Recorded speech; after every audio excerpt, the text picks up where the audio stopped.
Coming to Mountbatten is a lifestyle choice.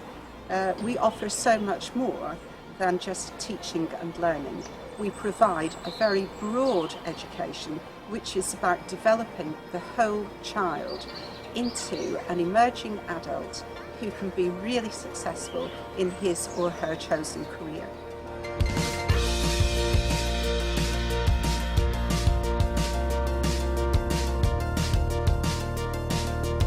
In Year 9 I chose GCSE Statistics, Triple Science, Geography and Spanish as my GCSE options. Through the help of career supervisors, I've been able to write my personal statements for Peter Symons and Barton Copeland. I've chosen to carry on maths, biology, chemistry and physics. Teaching and learning is an important part of everything we do at the Mountbatten School. We have a dedicated team involved in the latest research to ensure that we stay at the forefront of innovation.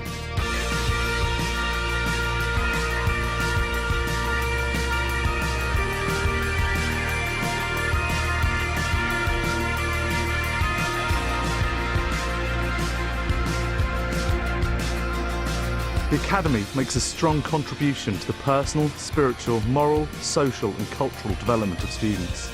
Pastoral care is extremely impressive, so that the vast majority of students thrive. Those facing intense personal challenges are supported effectively to reduce the impact on their studies. The expressive arts are central to life at the Mountbatten School. Our aim is to provide students with outstanding artistic experiences both in and out of the classroom in order that they develop a lifelong love for and appreciation of the arts. Art and photography is vibrant and well-resourced with strong community and primary links. Drama is flourishing with school productions and Lambda tuition enhancing the curriculum. And our Mountbatten Music Academy provides life-enhancing musical experiences for students at Mountbatten and beyond.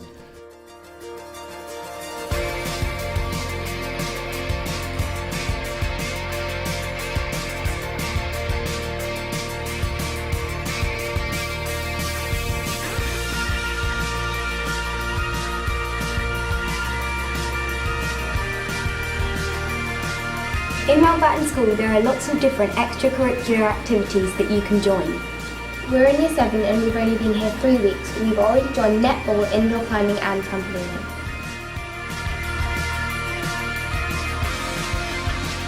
The teachers have been really helpful in our first few weeks in Mountbatten. The prefects show us around and they answer any questions that we might have. With a changing curriculum, teachers at Mountbatten School stay ahead of the latest developments and ensure that all students are able to master all of their subjects.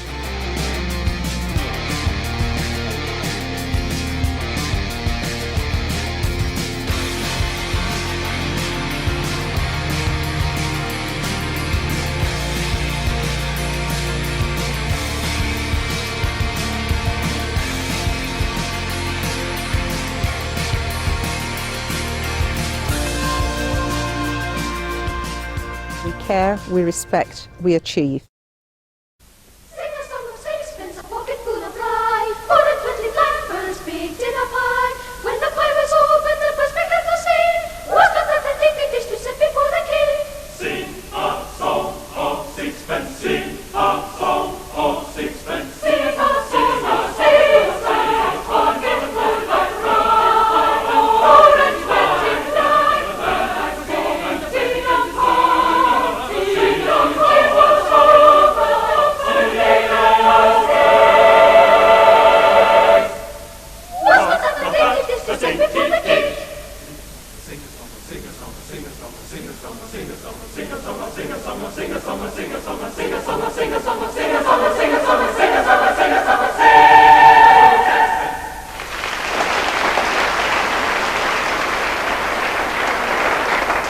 Welcome to the Wild Theatre at Bracknell in Berkshire, and to a series in which we'll be following the progress of a new competition designed to find and celebrate the Choir of the Year 1984. The competition, which is presented by Sainsbury's, grew out of an annual festival of choirs, but it was felt that something more wide-ranging, encompassing all amateur choirs, was needed, because, you know, we are a nation of singers. Indeed, 11,000 people in almost 270 choirs have already taken part in this competition in regional heats. Over the next 7 weeks, we'll be following it to Edinburgh, to Cardiff, and to Buxton in Derbyshire, hearing all sorts of choirs, all singing their own style of music, which ranges from Bach to barbershop and from Palestrina to pop. Today, you join us for the first of the quarterfinals. The competition has been narrowed down to 24 choirs, and we're going to hear 6 of those, 4 adult and 2 youth choirs, all from the south of England.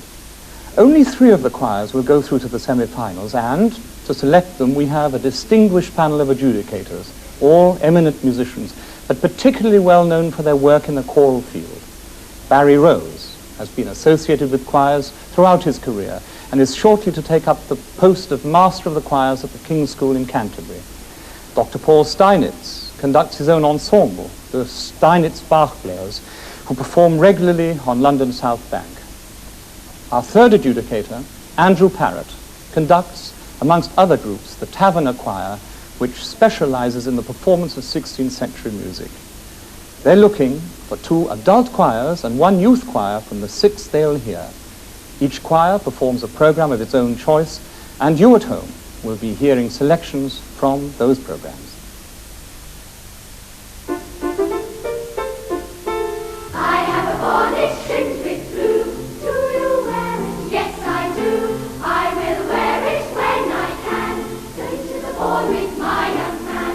Going to the ball, going to the ball, going to the ball with my young man. My young man has gone to sea. When he comes back, he'll play for me. Tip to the heel and tip to the toe, and that's the way the polka goes. La la la, la la la, la la la la la. I have a bonnet trimmed with blue. Do you wear it? Yes, I do. I will wear it when I can. Going to the ball with my young man. Going to the ball with my young man. Going to the ball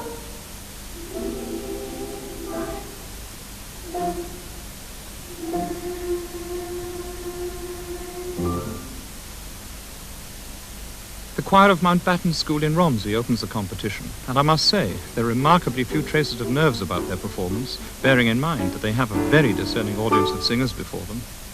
Every juke and and jaw is jaw. Everyone who should be jaw is jaw.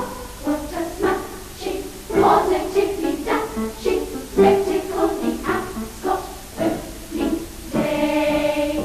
Crash the gate of all the horses, waiting for the cue to fly away. What a crisping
That charming performance from the choir of Mountbatten School sets a very high standard. They appear to be a very young choir. When I spoke to two of them afterwards, I asked them about the age range of the singers. The earliest age is 11, and that's when you're in the first year, when you first start the school. And then you can stay in the choir then, Yes. presumably for... Until you're 16. So you can stay for, if my maths is right, five years, which yeah. is pretty good. Tell me, have you done a lot of competitions? Yes, every year we're going for Hampshire Music Festival and Portsmouth Music Festival. What's ahead of you? Well, I think we'll enter the National Festival of Music for Youth at the Royal Festival Hall, which we did last year. How often do you rehearse? Twice a week, on a Tuesday and a Friday. Tuesday and a Friday. Yes. For how long each time? An hour and 20 minutes. That's a lot. That's a lot of concentration, isn't it? I've got to ask you one thing. Perhaps you'll think it's a bit of a trade secret, but I want to know about the horses' hooves in the Ascot song, because they were wonderful. And presumably, I suppose, you must have recorded. There's not somebody with some coconuts going like that, are there? Nothing like that. Well, actually, it's Michael playing the drums. Oh, really? Yes, and at the beginning we have a bell, which Sarah rings. Sarah rings the bell, Yes. and Michael plays the drums. One of the things I'd like to ask you, were you more nervous this time than the time before? I think so, yes. Do you know why? I don't know, I think it must be because there's so many people around and, you know, there's television cameras. That's right, and you also Yeah. knew Yeah. slightly what to expect. Yes. Anyway, all the best, and thank you very much for a lovely performance. Thank you. Thank you. And we have come to this decision not without a lot of careful thought and, as I say, a lot of agitation as well as cogitation. The youth choir proceeding to the semi-finals of the Choir of the Year competition is the Mountbatten School Concert Choir.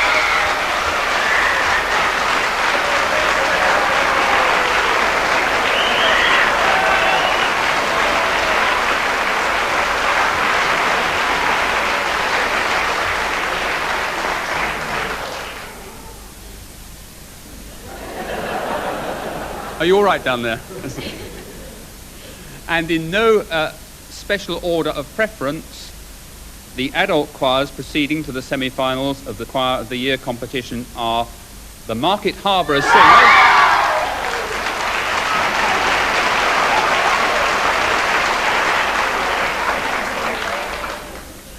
and the New London Chamber Choir.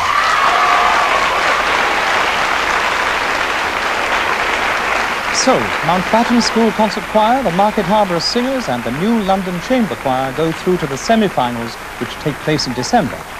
Next Friday, the Choir of the Year competition, which is presented by Sainsbury's, moves to Edinburgh for the second of the quarterfinals, where Brian Kay will be introducing choirs from Scotland and the north of England.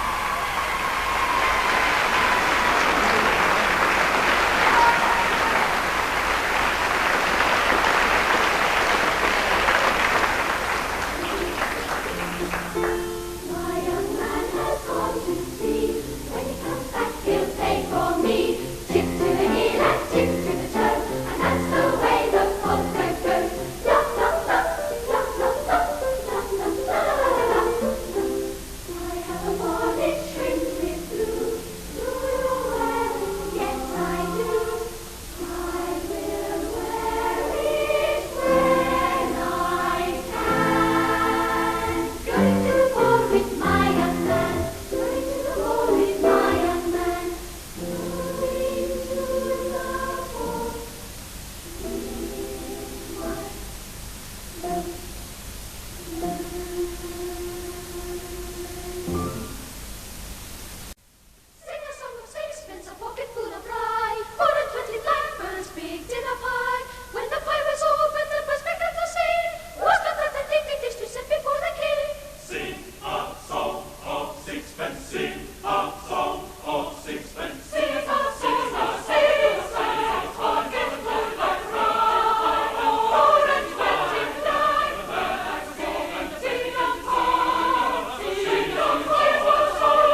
everyone, and welcome to the Opera House in Buxton for what promises to be one of the most exciting programs so far in our series, Choir of the Year 1984.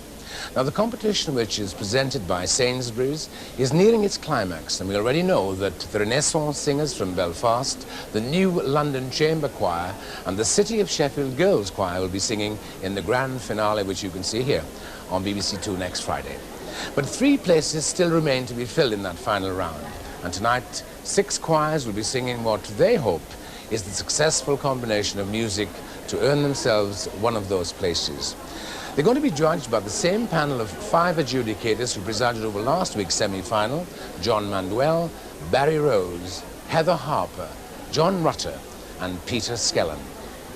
But perhaps some of the sternest critics will be the representatives of some of the 270 choirs who entered the competition last May and who are here in the audience tonight. And also, of course, the many thousands of members of other choirs watching at home. Now, the rules of the competition, straightforward. Each choir sings a program of its own choice, lasting no longer than 10 minutes. And we begin with the choir from Romsey, who absolutely charmed everyone in the quarterfinals with a performance of the Ascot Gavotte, the Mountbatten School Concert Choir.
That's another charming performance by the school choir from Romsey, and they've gone a good way to winning over the audience here.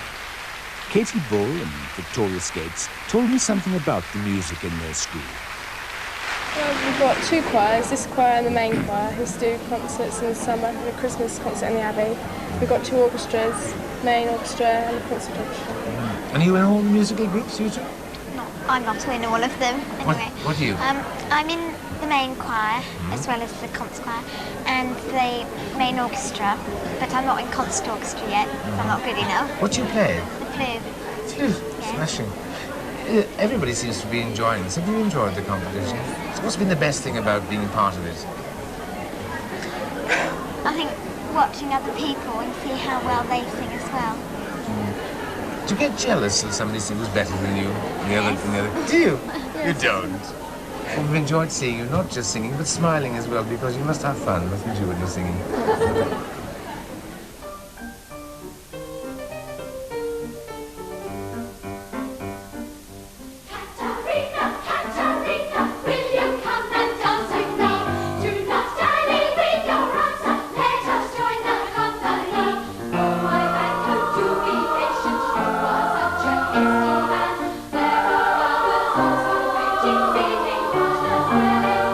Katarina, you are flirting, and you know that I'm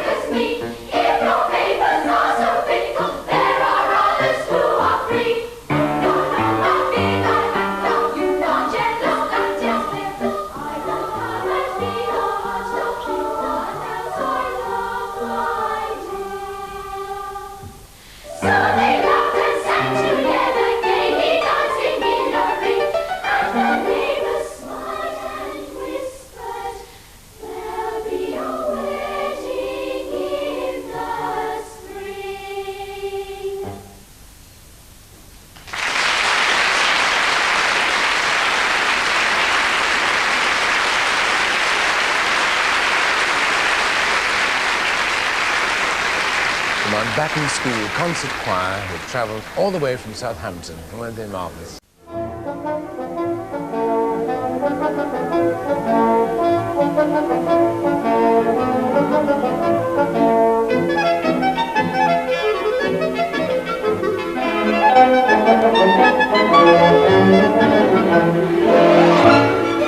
And a very warm welcome to this, the first programme in a brand new series in which we look back and celebrate the astonishing variety and vitality of the music that was on display at the school's proms at the Royal Albert Hall in London last November. Today I've come to the home base of one of the many vocal groups that you could see there, and in fact later on in today's programme I'm going to be chatting to one or two of the members of the group. Well, in fact we're on the edge of the New Forest here in Hampshire at Romsey, which is on a site that used to be part of Broadlands, the estate of the late Earl Mountbatten. So it's appropriate we're here at the Mountbatten School, which is a big mixed comprehensive, some 1,300 pupils, ranging in ages from 11 to about 16. And the school's concert choir was formed back in 1980 by Marilyn Felix, and over the years has developed quite an extensive vocal repertoire, from serious music to light music to stage musicals. And indeed, it was one of the beautiful songs from the score of West Side Story that really excited the crowd last winter at the Albert Hall.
Good. Now let's have it good from a visual point of view.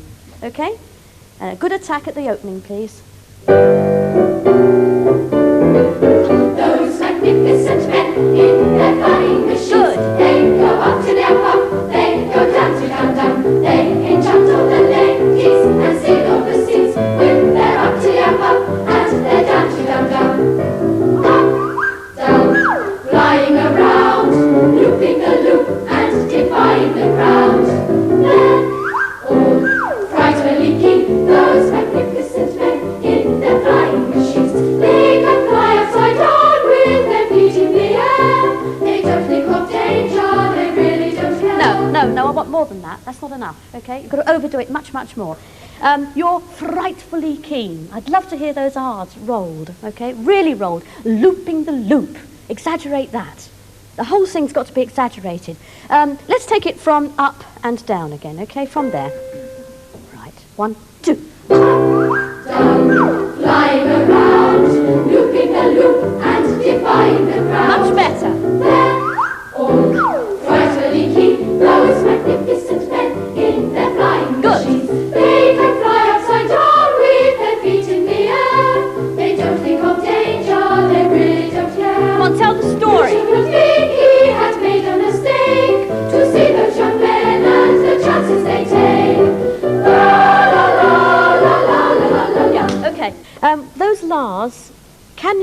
thirds, we must get your B there. Can we have a B? A B? Yes. La, la, la. Can we rehearse that? Just the thirds on their own. 1, 2. La la la la la la la la. That's better. Yes, and when we do those las, let's have the big smiles, please, okay? Because we're going back into the repeat, and we want it to be really effective. Now, to go on over that, then, shall we pick it up from they can fly upside down, okay?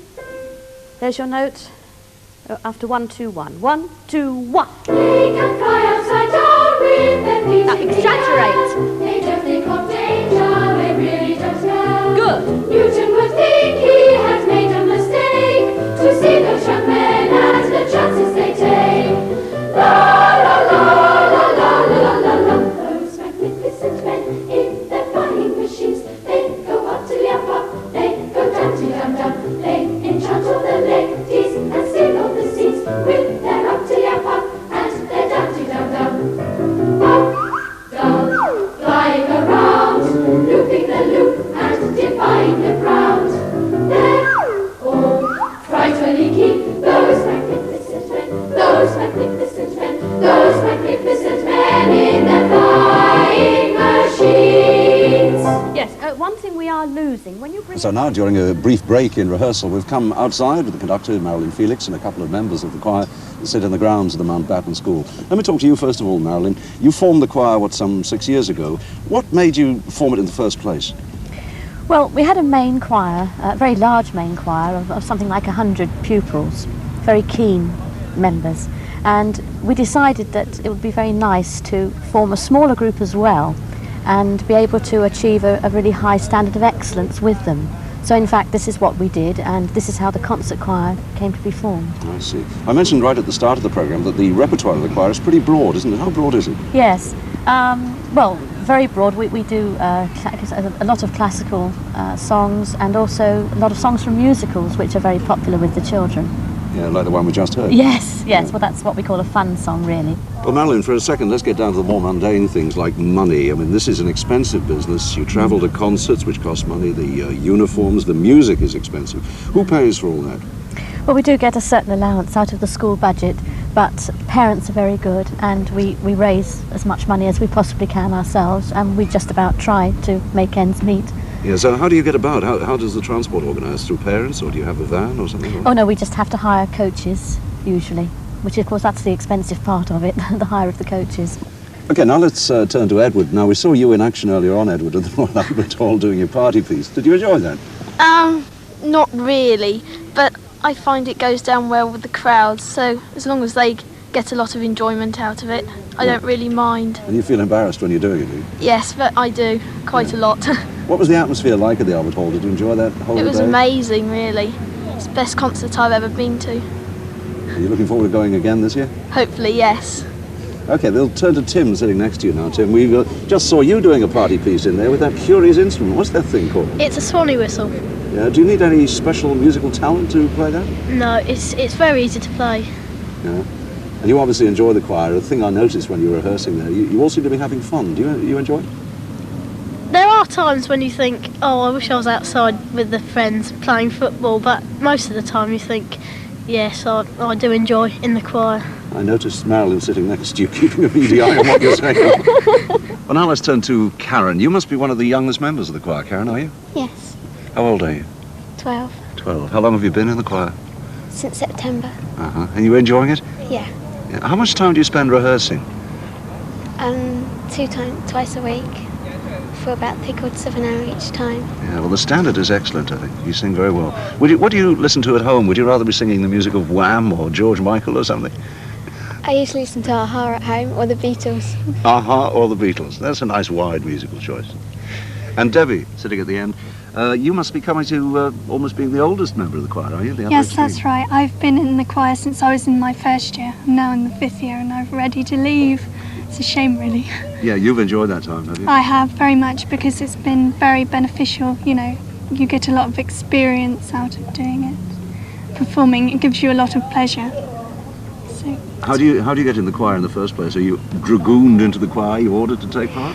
No, at first we took an audition to see if we were good enough, because you've got to be of a certain standard to get in. I was lucky to have singing lessons, so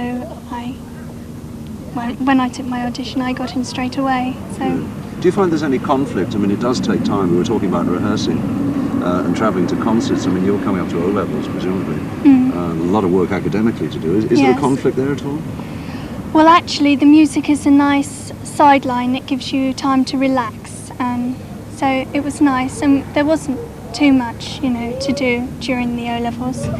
The fifth years were giving relaxation time for it. We weren't forced to do it, which was nice, I think. You all look as though you're enjoying it, which is amazing. I think we all do. Thanks very much indeed, Debbie. Let's go back now to the Royal Albert Hall last winter and watch once again that marvellous performance by the Mountbatten School Concert Choir as they wowed the audience there.